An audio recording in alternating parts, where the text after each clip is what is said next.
দেশের বিভিন্ন জেলায় আগামীকাল শুক্রবার থেকে টানা 4 দিন বৃষ্টি ঝরতে পারে বলে জানিয়েছে আবহাওয়া অধিদপ্তর। বৃহস্পতিবার সকাল 9টা থেকে পরবর্তী 5 দিনের জন্য দেওয়া পূর্বাভাসে এ তথ্য জানানো হয়েছে। এতে বলা হয়েছে, আগামীকাল শুক্রবার সকাল 9টা থেকে পরবর্তী 24 ঘন্টায় ময়মনসিংহ, ঢাকা, চট্টগ্রাম ও সিলেট বিভাগের 2-1 জায়গায় অস্থায়ীভাবে দমকা হাওয়া সহ বিদ্যুৎ চমকানো বা বৃষ্টি অথবা বজ্রসহ বৃষ্টি হতে পারে। এছাড়া আগামী 4 দিন দেশের অন্যত্র অস্থায়ীভাবে আংশিক মেঘলা আকাশ সহ সারা দেশের আবহাওয়া প্রধানত শুষ্ক থাকতে পারে। এই দিন সারা দেশে দিন এবং রাতের তাপমাত্রা প্রায় অপরিবর্তিত থাকতে পারে।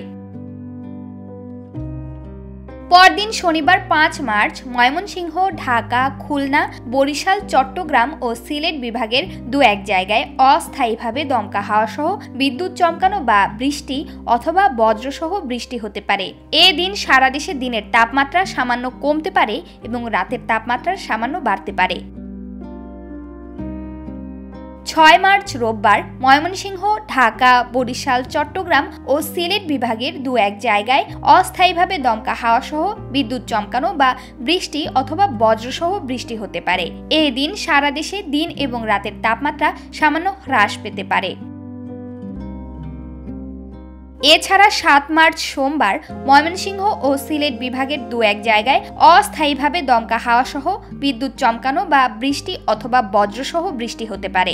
এছাড়া দেশের অন্যত্র অস্থায়ীভাবে আংশিক মেঘলা আকাশ সহ সারা দেশের আবহাওয়া প্রধানত শুষ্ক থাকতে পারে। সেই সঙ্গে সারা দেশে দিন এবং রাতের তাপমাত্রা প্রায় অপরিবর্তিত থাকতে পারে বলেও জানানো হয়েছে। প্রমাকান্তা কোয়েল, বার্তা 24।